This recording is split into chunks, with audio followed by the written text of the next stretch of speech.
Hello guys, welcome back to the channel. इस image को गौर से देखिए। इसमें देखिए कैसे नॉइस कम हो रही है। हमारा यही आज टारगेट रहने वाला है, कैसे इमेजेस से हम नॉइस को कम कर सकते हैं, यानी डिनॉइस का प्रोसेस परफॉर्म कर सकते हैं। चलिए इसके एग्जांपल्स को देखते हैं। अब जैसे यहाँ पे देखिए एक ओरिजिनल इमेज है। अगर हमें इस तरह की एक नॉइजी इमेज एज इनपुट मिलती है, तो हमें as close as original image हमको आउटपुट प्रोड्यूस करना है इस नॉइसी इमेज से। तो हम क्या कर सकते हैं, हमने देखिए डी नॉइस किया इमेज को और इस तरह का एक आउटपुट जनरेट किया। ये ओरिजिनल इमेज के काफी क्लोज है, ताकि इसको हम बेटर फ्यूचर यूज में ले सकें। अब चलिए इसके एप्लीकेशन को समझते हैं। अब देखिए इस तरह के देखिए पुराने डॉक्यूमेंट को स्कैन करने के बाद या फिर उनमें अगर फोल्ड लग जाता है या जीरोक्स कॉपी से जो इमेज में नॉइस होता है वो बढ़ जाता है, ताकि उसकी रीडेबिलिटी कम हो जाती है। तो हम क्या कर सकते हैं, उसमें अगर डिनॉइस परफॉर्म कर दें तो जो उसका आउटपुट होगा उससे जो डॉक्यूमेंट्स होंगे वो बेटर रीड किए जा सकते हैं और उनको फ्यूचर फर्दर यूजर में लिया जा सकता है। इसी तरह देखिए मेडिकल फील्ड में होता है, एक्सरे परफॉर्म करने के बाद इमेज में काफी बार नॉइस आ जाती है, तो हम उसमें अगर डी नॉइसिंग परफॉर्म करें तो मेडिकल फील्ड के लिए बहुत ही हेल्पफुल होगा। इसको हम लोग कॉन्वोल्यूशन ऑटो एनकोडर की हेल्प से करते हैं। पहले जो इमेज होती है उसको हम लेटेंट स्पेस एक छोटे डायमेंशन में एनकोडर की हेल्प से एनकोड करते हैं। उसके बाद उसी लेटेंट स्पेस से वापस हम उस इमेज को जनरेट करते हैं डिकोडर की हेल्प से। तो चलिए इसकी कोडिंग को देखते हैं। ये हमारा डेटा सेट रहने वाला है डिनॉइसिंग डर्टी डॉक्यूमेंट्स। इसका लिंक हम आपके साथ डिस्क्रिप्शन में शेयर कर देंगे। इसमें क्या है, बेसिकली इस तरह की इमेजेस हैं जिसमें नॉइस ऑलरेडी इंक्लूडेड है। इसको हमें क्या करना है, इस तरह के क्लियर फॉर्म में लाना है ताकि नॉइस रिड्यूस हो सके। ठीक है, तो ये हमारा इनपुट इमेज रहेगी, ये हमारा टारगेट रहेगा। ठीक है, तो अब देखिए ये डेटा सेट कैगल पे अवेलेबल है, 58 MB का है। आप इसको या तो डाउनलोड कर सकते हो, आपके पास जीपीयू है तो आप अपने वीएस में लोकल काम कर सकते हो, वरना यहाँ पे आपको कैगल के अंदर फ्री में अकाउंट क्रिएट होता है। आपको 30 आवर्स का जीपीयू वीकली मिलता है। तो आप सिंपली आप कोड पे आने के बाद न्यू नोटबुक पे क्लिक करोगे तो इस तरह की आपकी एम्प्टी नोटबुक खुल जाएगी। ठीक है, ये सारा कोड, ये लिंक भी जो मैं आप कोड करने वाले हैं इसका भी लिंक आपके साथ डिस्क्रिप्शन में शेयर कर देंगे। ठीक है, अब देखिए टाइम सेव करने के मैंने कोड ऑलरेडी लिख रखा है। इसको समझने में हम लोग इस व्हाइट बोर्ड का यूज करने वाले हैं। यहाँ पे एक एक कोड को समझेंगे, जो भी कंफ्यूजिंग लाइन होने वाली है। लेकिन देखिए कोड ज्यादा बड़ा नहीं है। ये देखिए इस तरह का हमारा डेटा सेट अभी आपको आगे भी दिखाएंगे। इस तरह की जो इमेजेस हैं और इस तरह के हमें क्लियर इमेज में कन्वर्ट करना है। ठीक है, तो ये सारा कोड हम लोग समझना एक एक करके स्टार्ट करते हैं। सबसे पहले मैं इनका सारा आउटपुट जो है वो क्लियर कर देता हूँ। और ये देखिए जीपीयू पहले कैसे एक्सेस करना है, सेटिंग में जाना है, एक्सीलेटर में जाके देखिए आपको यहाँ पे कोई भी ले सकते हो, जीपीयू T4 ले सकते हो या P100 ले सकते हो। ठीक है, मान लीजिए P100 लेते हैं। ठीक है, और टर्न ऑन कर देते हैं। उसके बाद ये हम यहाँ कनेक्ट कर लिया। ठीक है, अब वो थोड़ी देर में हमें असाइन हो जाएगा जीपीयू, फिर अपनी कोडिंग यहाँ पे स्टार्ट कर सकते हैं। ठीक है, तो जब तक ये काम होता है तब तक मैं इन सारे सेल के आउटपुट को क्लियर करता हूँ, फिर स्टार्टिंग से बिल्कुल स्टार्ट करते हैं। अब ये देखिए जीपीयू हमारा कनेक्ट हो गया 0 मिनट, मतलब ये आपको 30 आवर्स टोटल देता है और ये इनफ होता है, वीकली आपका रिन्यू हो जाता है कोटा। ठीक है, अब देखिए हम लोग करना क्या है यहाँ पे बेसिकली कि वन बाय वन करके देखिए समझते लेंगे। सबसे पहली चीज जो आपको समझनी है, ये देखिए यहाँ पे आइए डेटा में, इसका भी लिंक आपको साथ दे देंगे। देखिए इमेजेस में हमारा डेटा ये तो हम समझते हैं, कॉन्वोल्यूशन ऑटो एनकोडर का हम यूज करने वाले। ठीक है, लेकिन डेटा देखिए जिप फॉर्मेट में, यानी कि हमको सिंपल सीएसवी फाइल जो है वो जिप फोल्डर के अंदर पड़ी हुई है, तो हमको पहले अनजिप करना पड़ेगा अपने डेटा को। ठीक है, तो यहीं से हम लोग अपना पहला काम स्टार्ट करते हैं। ठीक है, ये एक्चुअली में एक समय कॉन्टेस्ट था जो कि होस्ट किया गया था कैगल में। अब वो उसका सबमिशन डेट जा चुका है, फिर भी हमने इस डेटा सेट को चुना क्योंकि इसमें काफी लोगों ने काफी अच्छा काम किया हुआ है। ठीक है, अभी देखिए वन बाय वन हम लोग यहाँ शुरू करते हैं। इंपोर्टिंग लाइब्रेरीज पहला सेल है, जो भी यहाँ पे कंफ्यूजन होगा इसको हम लोग यहाँ पे व्हाइट बोर्ड में समझने वाले हैं। ठीक है, अब सबसे पहले देखिए नमपाई पैंडास बेसिक डेटा मैनिपुलेशन के लिए हम मैटप्लॉटलिब कुछ इमेजेस को प्री प्रोसेस करने के लिए, क्योंकि ये जो हमारा डेटा है ये पूरा इमेज में ही रहने वाला है। उसके बाद देखिए ओएस और जिप फाइल पैथ मैनेजमेंट वगैरह के लिए जिप फाइल आपको अनजिप करना है, क्योंकि आपको ये देखिए यहाँ पे क्या फीचर मिलता है आपको कि आपको ये डेटा डाउनलोड करने की जरूरत नहीं। जब आप ये न्यू नोटबुक इस तरह से खोलोगे, यहाँ पे क्लिक करने के बाद कोड पे न्यू नोटबुक में, तो ये ऑलरेडी आपका डेटा देखिए यहाँ पे राइट हैंड साइड में अटैच हो जाता है। ठीक है, ये देखिए इसके अंदर वो सारे जिप फोल्डर हैं जो आपको यहाँ पे दिखाए थे मैंने। ये देखिए ये देखिए ये सारे आपको डाउनलोड करने की जरूरत है। अगर आप डाउनलोड करते हो तो यहाँ पे आप डाउनलोड ऑल पे क्लिक कर सकते थे, लेकिन हम उसको अवॉइड करेंगे क्योंकि ऑलरेडी हमें अटैच होकर मिल जाता है। ठीक है, जिप फाइल से हम लोग ये जो डेटा जिप में है इसको सब हम लोग अनजिप करने वाले हैं। CV2 ये बेसिकली ओपन सीवी आपकी इमेज प्री प्रोसेसिंग के लिए, प्लेन टेक्स्ट स्पीड डेटा को डिवाइड करने के लिए, और ये सिक्वेंशियल क्योंकि हमारा मॉडल सिक्वेंशियल होने वाला है। और ये हमारे बेसिक CNN वाले वही कॉन्वोल्यूशन मैक्स पूलिंग वगैरह के हमने इंपोर्ट कर लिया। ठीक है, और अर्ली स्टॉपिंग हम यूज करने वाले हैं, ताकि अगर चलिए यूज करेंगे तब आपको बता देंगे, अर्ली स्टॉपिंग नहीं अभी आप कंफ्यूज हो जाओगे। ठीक है, एक एक करके हम लोग सेल रन करना स्टार्ट करते हैं। सबसे पहले हम लोग फर्स्ट सेल को रन करते हैं। ठीक है, अभी देखिए हाँ ये हो गया। तो देखिए होता क्या है ना कि जब आप जीपीयू को यहाँ पे अटैच कर देते हो तो आपको सारी लाइब्रेरीज इंपोर्ट करनी पड़ती है, क्योंकि ये आपका जो बेसिकली इन्वायरमेंट क्लीन होता है। ठीक है, इंस्टॉल्ड है, बस आपको इंपोर्ट करना है। ठीक है, तो ये हो गया, ये वार्निंग है, इसको आप लोग निगलेक्ट कर सकते हो। अब हमें सबसे पहले यहाँ से डेटा जो जिप में है इसको हमें अनजिप करना होगा। ठीक है, अब इसके लिए देखिए कि यूटिलिटी कोड है। देखिए ये सब टाइप करने में टाइम वेस्ट ना हो, इसीलिए मैंने सब लिख रखा है। ये इतना इजी कोड है यूटिलिटी का कि आपको ये कहीं भी मिल जाएगा नेट में। सिंपल करना क्या है, ये देखिए डेटा हमारा कहाँ पे है, ये देखिए हमारा डेटा यहाँ पे अवेलेबल है डर्टी डॉक्यूमेंट्स फोल्डर के अंदर। सिंपली यहाँ पे क्लिक करके आप इसका पैथ कॉपी कर लो, यहाँ पे आप पेस्ट कर दो। ठीक है, ये डेटा डायरेक्टरी वेरिएबल के अंदर आ गया। हमको कहाँ पे इसको अनजिप करके सेव करना है, तो कैगल आपको यहाँ पे आउटपुट के लिए ये देखिए ये देता है। कैगल वर्किंग के अंदर आप जो भी चाहो नोटबुक रन करोगे, इसका आउटपुट हमेशा यहाँ पे सेव होता है। तो आप यहाँ से इसको पैथ को कॉपी कर लो। ठीक है, मतलब आउटपुट अनजिप होने के बाद ये फोल्डर्स का डेटा हमको इसके अंदर चाहिए, कैगल स्लैश वर्किंग के अंदर। अभी देखिए इसके अंदर कुछ भी नहीं है। ठीक है, एम्प्टी। हमने यहाँ से पैथ कॉपी कर लिया, वर्किंग डायरेक्टरी में पेस्ट कर दिया, यानी डेटा डायरेक्टरी में जो डेटा है उसको एक्सट्रैक्ट करके वर्किंग डायरेक्टरी के अंदर इसको अवेलेबल करवाना है। ठीक है, ये इसका काम है। एक हमने यहाँ पे मेथड लिखा अनजिप फाइल, ठीक है, इसको हम लोग समझेंगे बाद में जब ये कॉल होगा। पहले हम नीचे आते हैं, ठीक है, क्योंकि ये तो कॉल नहीं हुआ है अभी, तो जब ये कॉल होगा तब बताएंगे। पहले दोनों वेरिएबल इनिशियलाइज हो गए। अभी देखिए यहाँ पे आइए, सबसे पहले देखिए हमारा डेटा है कहाँ पे, इस डेटा डायरेक्टरी के अंदर। ये तो देखिए डर्टी डॉक्यूमेंट यहाँ पे पॉइंट कर रहा है, इसके अंदर भी देखिए फोल्डर्स हैं, हमें इसके अंदर जाना होगा। इसके अंदर देखिए ट्रेन जिप, एक जिप फाइल का फोल्डर है, एक टेस्ट है, तो यही सब हमने यहाँ पे पैथ बना लिया, डेटा डायरेक्टरी और ट्रेन जिप को हम लोग ज्वाइन कर दिया। तो ज्वाइन करना क्या होता है, os.pat और ज्वाइन करने से क्या होता है इसको समझ लेते हैं यहाँ पे व्हाइट बोर्ड में, ठीक है। तो यहाँ पे बेसिकली इसको नीचे करते हैं थोड़ा, हाँ। तो देखिए अब ये जो os dot path dot join होता है, इसका मतलब क्या होता है, जैसे आपने यहाँ पे एक पैथ दिया, कॉमा लगा के आपने दूसरी चीज पैथ दी, तो होता क्या है इस पैथ के आगे, जैसे कि ये मान लीजिए आपका पैथ हुआ डी ड्राइव के अंदर, सिस्टम के अंदर आपका जो भी नेम हो यहाँ पे, ठीक है, एक्स वाई जी के अंदर, ये जो आपने कॉमा लगा के लिखा हो, ये भी ये चीज यहाँ पे अटैच हो जाती है। मान लीजिए यहाँ पे आपने लिखा ट्रेन डॉट जिप, क्योंकि आपके फोल्डर का नाम है तो यहाँ पे हो जाएगा ट्रेन डॉट जिप। तो इससे क्या होता है, एक पैथ क्रिएट हो जाता है जिसको वो एक्सेस कर सकता है हमारा कंप्यूटर, ठीक है। और यही हम यहाँ पे करने वाले हैं। हमने डेटा डायरेक्टरी जो हमारे यहाँ पे पॉइंट करा था, इसके अंदर जो फोल्डर का नेम है वो हमने दे दिया ट्रेन, एक दूसरा फोल्डर टेस्ट, इस तरह से सारे हम लोगों ने पैथ बना लिए और उनको अनजिप यानी इस मेथड के अंदर कॉल कर भेज दिया। इसमें क्या रिसीव हो जाएगा, पहले जिप फाइल के अंदर वो पैथ रिसीव होगा जहाँ पे से उसको फाइल्स उठानी एक्सट्रैक्ट करने के लिए। तो हमने ऑलरेडी पैथ ज्वाइन करके यहाँ पे देखिए इतना हमने इसको पैथ दे दिया है, वो कहाँ पे उसको एक्सट्रैक्ट करना वो रिसीव हो जाएगा, इसको डेस्टिनेशन में वो हमने यहाँ पे दिया, सब में सेम रहेगा वर्किंग डायरेक्टरी। ये क्या है, ये हमने ऊपर यहाँ पे आपको बताया था, यहाँ पे हमको उसका आउटपुट चाहिए, ठीक है। इसको हम लोग रन कर लेते हैं। बेसिकली ये सिंपल कुछ नहीं करता, यहाँ से वन बाय वन फाइल को लेगा, इनको एक्सट्रैक्ट करके कहाँ पे सेव करेगा, जो डेस्टिनेशन में हम इसको पैथ देंगे, जो कि हमने वर्किंग डायरेक्टरी का ये वाला दिया है, ठीक है। आप इसको कुछ और भी दे सकते हो, अपने लोकल पे काम कर रहे हो तो एक फोल्डर का पैथ, फोल्डर क्रिएट करके उसका पैथ प्रोवाइड कर सकते हो, ठीक है। ठीक है, ये पैथ रन सेल रन हो गया, ठीक। अब हम सिंपली यहाँ पे क्या कर रहे हैं, अब देखिए os.pat.join ये वर्किंग डायरेक्टरी, चूंकि आप देखिए हमारा डेटा इसके अंदर आ गया है ना, आप इसको रन, इसको दिखाते हैं पहले आपको आया कि नहीं, ठीक है।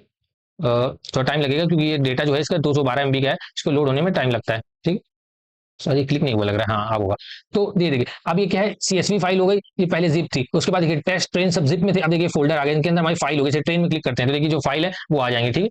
ये देखिए इसको पहले हम ये एक्सपेंड करते हैं, ठीक। तो ये देखिए हमारी सारी फाइलें, अब देखिए नंबर्ड है, तो हम इसको क्या करना चाहते हैं, सॉर्ट करना चाहते हैं ऑर्डर में, इसके नेम के बेसिस पे। तो बस सिंपली हम लोग को करना कुछ नहीं है यहाँ पे, ये देखिए os.pat.join हमारा डेटा कहाँ है, इस वर्किंग डायरेक्टरी के अंदर। तो वर्किंग डायरेक्टरी स्लैश लग के ट्रेन, पहले एक पैथ क्रिएट हो जाएगा, फिर ये ट्रेन क्लीन्ड और ये ट्रेन। तो देखिए ट्रेन क्लीन्ड के अंदर क्या है और ट्रेन के अंदर क्या, अभी आपको अगले सेल में सब दिखाएंगे, उसमें अगला में कोड यही लिखा हुआ है, ठीक है। तो अभी हम लोग सिंपल करते हैं या फिर काम करते हैं, पहले आपको दिखाई देते हैं। तो देखिए ये ट्रेन के अंदर क्या है, बेसिकली एक इमेज हम लोग दिखाते हैं आपको, अगर यहाँ से अलाउ करेगा ओपन करना, शायद नहीं कर रहा है, चलिए कोई नहीं।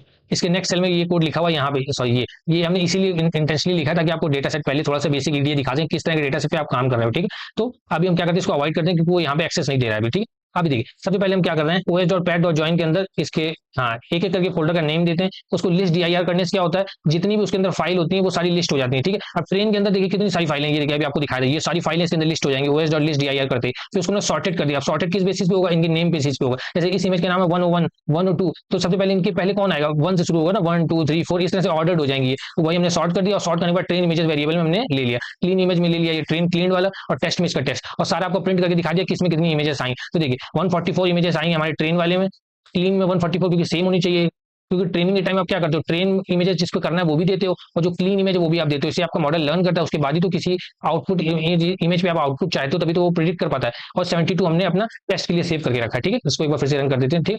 आप देखिए हमारी जो इमेजेस हैं ये अलग अलग साइजेस की हैं। ट्रेन के अंदर आप जाओगे तो अगर इन ये देखिए आप अपने अगर लोकल बीएस पे काम कर रहे हो तो आप इन इमेजेस को चेक करना, सब अलग अलग डायमेंशन की हैं। तो हमें क्या करना होगा, सब एक ही साइज में लाना होगा। तो उसके लिए हम लोग एक यूटिलिटी मेथड लिखते हैं लोड इमेज नाम का। इसके अंदर एक पैथ होगा, किस चीज का पैथ होगा, इन इमेजेस का, ये जो सारी इमेजेस है, ठीक है। तो ये कॉल कहाँ पे हो रहा है, ये देखिए कॉल हो रहा है इस नीचे यहाँ पे, लेकिन पहले हमने इसको लिख लिया, ठीक है। इसके अंदर हो कुछ नहीं रहा, सिंपल पैथ के अंदर उस इमेज का पैथ आएगा, उसको हम लोग CV2 यानी ओपन सीवी की हेल्प से आई एम रेड लगा के रीड करेंगे ग्रे स्केल में। उसको रीड करने के बाद इमेज में उसके जो पिक्सल्स होते हैं 0 1, आपको पता है इमेज जो है बेसिकली नंबर्स होता है, तो वो इमेज में स्टोर हो जाएगा। उसके बाद हमने रिसाइज अप्लाई कर दिया, 540 क्रॉस 420 में इमेज रिसाइज हो जाएगा। उसके बाद चूंकि देखिए जो ये जो ओपन सीवी होता है, ये अपने आपकी जो इमेजेस है उसको इंटीजर में लोड करता है, तो उसको वापस से हमने फ्लोट में यूज कर लिया, क्योंकि जब भी आप मॉडल बताते हो CNN के, तो CNN में क्या होता है, कंप्यूटर सॉरी हाँ डीप लर्निंग में क्या होता है कि फ्लोट में वैल्यू हमेशा रहनी चाहिए पिक्सल्स की, इसलिए हमने वापस उसको फ्लोट में कन्वर्ट करके 255 से डिवाइड कर दिया ताकि ये नॉर्मलाइज हो जाए, 0 to 1 की रेंज में आ जाए। अब ये ऐसा हम क्यों करते हैं, इसको व्हाइट बोर्ड में समझ लेते हैं। ये देखिए अब देखिए जैसे कोई इमेज है, मान लीजिए सिंगल चैनल की इमेज है, background black and white image है, तो उसकी जो वैल्यू होगी, मान लीजिए कुछ भी वैल्यू, मान लीजिए 0 2 5 6 8 कुछ भी वैल्यू है, ठीक है। तो 255 तक जा सकता है एक पिक्सल का वैल्यू, ठीक है, 0 to 255। तो हम करते क्या है, इन सबको 255 से डिवाइड कर देते हैं, तो जो मैक्सिमम वैल्यू होती है वो 1 हो जाती है, जो मिनिमम वैल्यू 0 हो जाती है, यानी एक रेंज में आ जाती है। इससे क्या होता है, आप जब मॉडल को ट्रेन करते हो तो कन्वर्ट जल्दी करता है, समझ रहे हो। यानी कि एक तो आपको ग्रेडियंट्स के एक्सप्लोड की प्रॉब्लम नहीं होती है, वैनिशिंग ग्रेडियंट वगैरह, और साथ में कन्वर्ज फास्ट होता है। तो आपको एडवाइस किया जाता है जनरली आप हमेशा ही यहाँ पे नॉर्मलाइज करते ही हो CNN के उसमें उसमें प्रोजेक्ट्स में, ठीक है। तो हमने 250 से डिवाइड कर दिया। उसके बाद क्या किया हमने, इमेज में एक डायमेंशन ऐड कर दिया। रीशेप करने से क्या होता है, 420 540 का जो इमेज तो हमने पहले यहाँ पे देखिए कन्वर्ट कर लिया था, लेकिन कॉमा 1 लगाने से क्या होता है कि आपकी जो इमेज में 1 चैनल ऐड हो जाता है। अभी हमने क्यों किया, देखिए जो ब्लैक एंड व्हाइट इमेज होती है, मान लीजिए उसकी कुछ हाइट होती है, विड्थ होती है और नंबर ऑफ चैनल्स होते हैं। तो अगर तो देखिए चैनल जो है, सॉरी यहाँ पे कुछ प्रॉब्लम हो रही है एपिक पेन में, चलिए जो ये जो चैनल्स होते हैं अगर ये 3 हैं तो इमेज जो है वो कलर्ड है,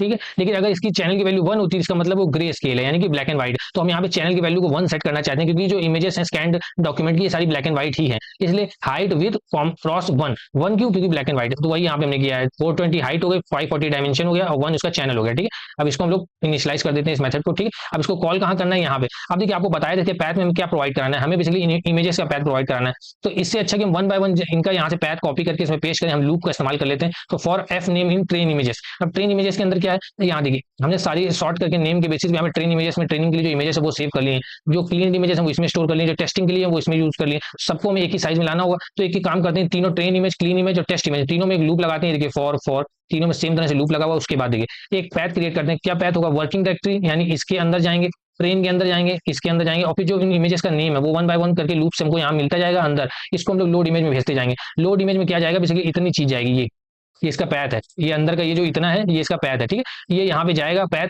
सारा ऑपरेशन परफॉर्म होगा। उसके बाद ये जो बाहर आपको ब्रैकेट दिख रहा है इसका मतलब लिस्ट, ये लिस्ट में अपेंड होकर स्टोर हो जाएगा। सब कहाँ पे स्टोर होगा, ट्रेन नाम की एक लिस्ट के अंदर सारी इमेजेस इस साइज की होने के बाद, नॉर्मलाइज होने के बाद स्टोर हो जाएगी, ठीक।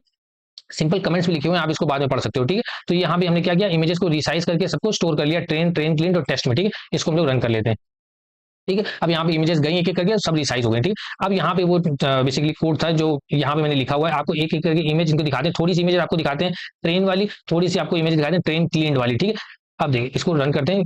ये कोड बहुत बेसिक है, आपका मैटप्लॉटलिब का, एक एक करके आपने यहाँ पे अभी बताते हैं आपको, ये देखिए। हाँ, ये पहले आप इमेज समझ लो, ये हमारी वो इमेज है नॉइसी वाली जो कि क्लीन नहीं है, और ये क्लीन इमेजेस है। तो हमने मॉडल को नॉइस वाली इमेज देंगे और उस मॉडल से कहेंगे आउटपुट प्रिडिक्ट करो। शुरुआत में तो बेसिकली ऑलमोस्ट गार्बेज प्रोड्यूस करेगा, तो हम उसको क्लीन इमेज से उसको मॉडल के आउटपुट को लॉस कैलकुलेट करेंगे और फिर उसके वेट्स को अपडेट करेंगे। तो धीरे धीरे मॉडल लर्न कर लेगा कि इस तरह से नॉइसी इमेज से इस क्लीन इमेज को जनरेट करना है। फिर फ्यूचर में जब अपने टेस्ट वाले फोल्डर से इमेज निकाल के कोई नॉइसी देंगे तो अपने आप उसको क्लीन में कन्वर्ट कर देगा। ये हमारा गोल रहने वाला है। तो हमने आपको सेपरेट कुछ इमेजेस निकाल के टेस्ट के अंदर से दिखाई, देखिए कितने तरह इसमें नॉइस है और ये देखिए कितना क्लीन है। इसी तरह से ये भी और ये भी। तो इसका कोड क्या था, कोड है बेसिक, अभी समझा देते हैं। आप एक फिगर साइज बता दो 15, हमने 25 बता दिया। उसके बाद एक लूप लगाया हमने। लूप क्यों लगाया, क्योंकि हम इस तरह की ग्रिड में प्लॉट करना चाहते हैं, सब प्लॉट इसे बोलते हैं, ठीक है। तो 0,6 क्यों किया, टोटल 6 इमेजेस है ना, 1 2 3 4 5 6, ठीक। तो लूप आपका 0 to 6 यानी कि 0 to 5 चलेगा। 2 का इंक्रीमेंट होगा, 2 से इंक्रीमेंट 2 कर रहे हैं क्योंकि एक रो में 2 ही इमेज होने वाली है। 2 इमेज के बाद रो चेंज कर लेगा, फिर 2 इमेज के बाद रो चेंज कर लेगा और 6 इमेज हो जाएंगे, ठीक है। ये तरीका होता है लिखने का। अब हमने सब प्लॉट क्रिएट किया 3,2, यानी कि यहाँ पे 3 टोटल रोज होने वाली है, 2 कॉलम होने वाले। तो यही देखिए फर्स्ट कॉलम सेकंड कॉलम, और रो देखेंगे तो फर्स्ट ये रो हो गया, सेकंड ये रो हो गया और थर्ड ये रो हो गई, ठीक है। तो हमने इस तरह से किया, पहले PLT और IM शो करके हमने ट्रेन से एक इमेज निकाली, आई इमेज लूप से मिलेगा, और उसी के बाद हमने ट्रेन क्लीन से भी एक इमेज निकाली, आई क्लीन वाली में इस तरह की व्हाइट इमेजेस हैं और ट्रेन के अंदर नॉइसी इस तरह की इमेजेस हैं। बस सिंपल यही हमने कोड किया, बहुत ईजी, आप इसको समझोगे तो समझ जाओगे, ठीक है। तो यहाँ पे इसका ये कोड हो गया। अब देखिए जो डेटा था आपको इमेजेस दिखा दी। अब ये जो डेटा हमने यहाँ पे स्टोर किया था ट्रेन क्लीन टेस्ट, अब टाइम आ गया इसको डिवाइड करने का ट्रेन टेस्ट स्प्लिट में। वही हमारा अगला स्टेप होने वाला है, ट्रेन टेस्ट स्प्लिट। सबसे पहले इसको हमने नंपाई एरे में कन्वर्ट किया, अपने ट्रेन क्लीन और टेस्ट में हमारी इमेजेस हैं, इनको हमने इन वेरिएबल में स्टोर कर लिया नंपाई एरे कन्वर्ट करने के बाद, ठीक है। उसके बाद ट्रेन टेस्ट स्प्लिट से हम लोगों ने डिवाइड कर दिया, एक्स ट्रेन वाई ट्रेन हमने इसमें प्रोवाइड किया।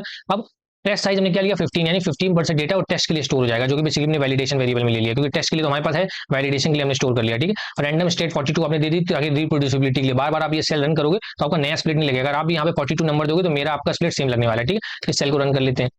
अब देखिए यहाँ पे आपका मेन आता है model architecture, convolution auto encoder create करना। ऐसा हम एक प्रोजेक्ट ऑलरेडी चैनल पे कर चुके हैं, तो आई होप आपको बेसिक क्लियर होगा, लेकिन फिर भी मैं शुरू से ही समझाने वाला हूँ, ठीक है। तो सबसे पहले देखिए हमारा जो आर्किटेक्चर है वो सिक्वेंशियल होने वाला है। तो सिक्वेंशियल का हमने एक ऑब्जेक्ट बना के सी ऑटो एनकोडर में स्टोर कर लिया। इस सी ऑटो एनकोडर की जगह आप कुछ भी लिख सकते हो, ये एक वेरिएबल का नेम है, ठीक है। लेकिन यही वेरिएबल आपको फ्यूचर यूज करना पड़ेगा यहाँ पे जब आप लेयर्स ऐड करोगे, ठीक है। अब देखिए मैंने ऑलरेडी अच्छे से कमेंट चैट जीपीटी से जनरेट करवा के लिखे हुए, ताकि आपके साथ जब ये कोड शेयर करें तो समझने में कोई प्रॉब्लम ना हो, किस तरह से डायमेंशन बदलेगा। देखिए इमेज हमने ऑलरेडी ऊपर आपको बताया था 420 क्रॉस 540 में हमने चेंज कर ली, ठीक है। 1 आपका चैनल यानी कि ब्लैक एंड व्हाइट। अब ये किस तरह से जब एनकोडर में इमेज कंप्रेस होती है 420 से चेंज होते होते यहाँ पे देखिए 105 135 कैसे हो जाती है, ये आपको बताएंगे भी और यहाँ पे लिखा भी हुआ है। उसके बाद देखिए यहाँ से डिकोडर का पार्ट स्टार्ट होता है।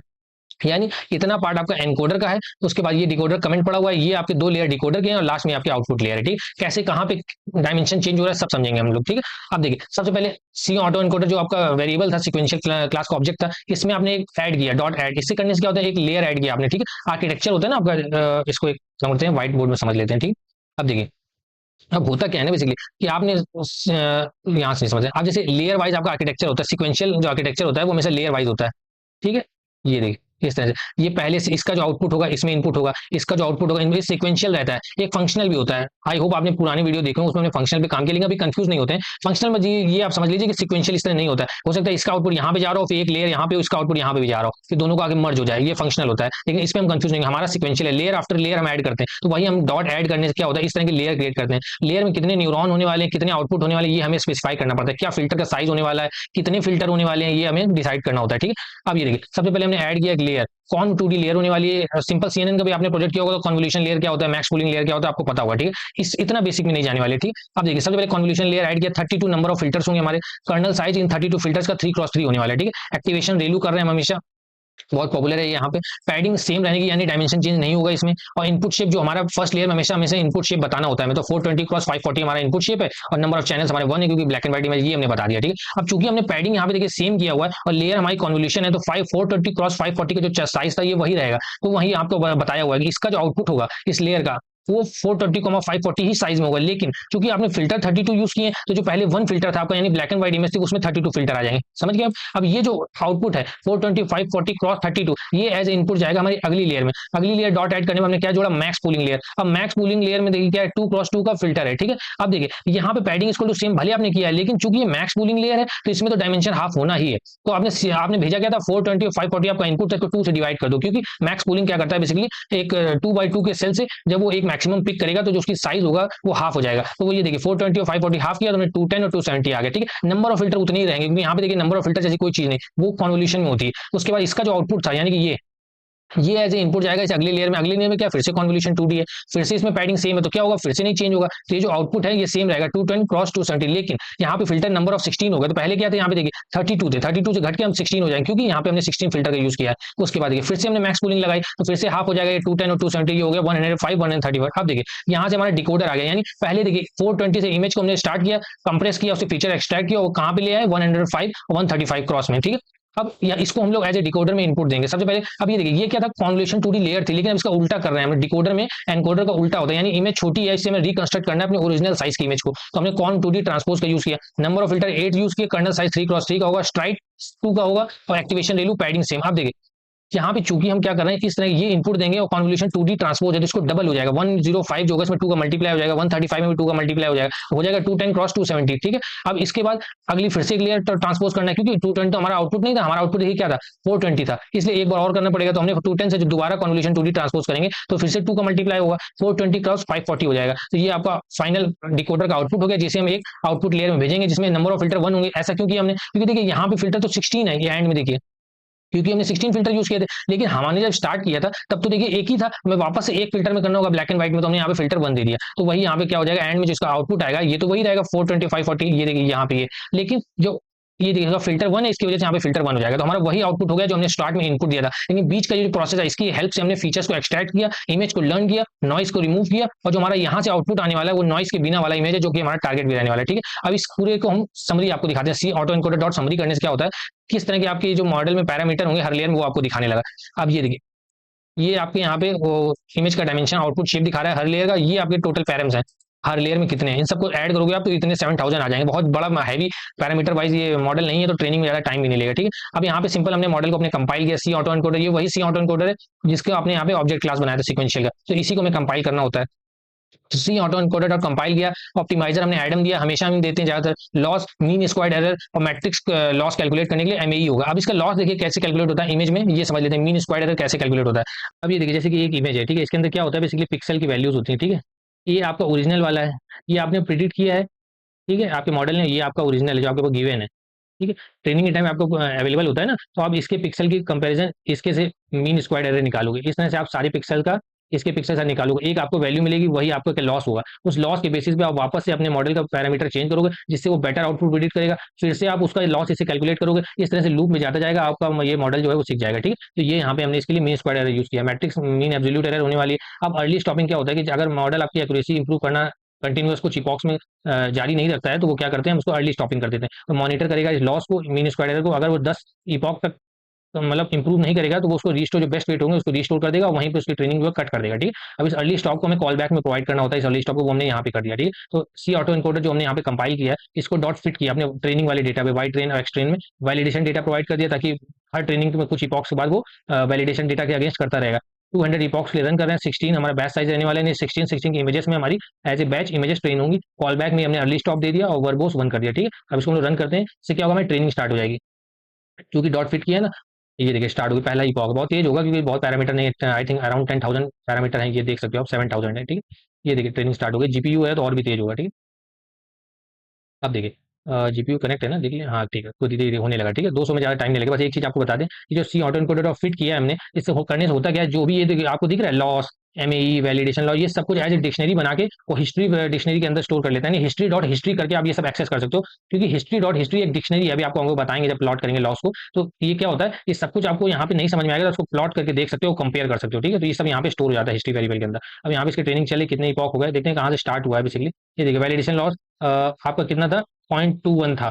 अब ये देखिए घटना स्टार्ट हो गया, क्योंकि लॉस आपका हमेशा घटना चाहिए, एक्यूरेसी बढ़नी चाहिए। ये देखिए लॉस घटना है, 0.04 चला गया, और घट रहा है, 0.03 चला गया, ये देखिए 0.02 चला गया, यानी मॉडल हमारा लर्न कर रहा है। ठीक है, 80 इपॉक्स के अराउंड हो गया। एक काम करते हैं, इसको ट्रेन होने देते हैं, उसके बाद कंटिन्यू करते हैं।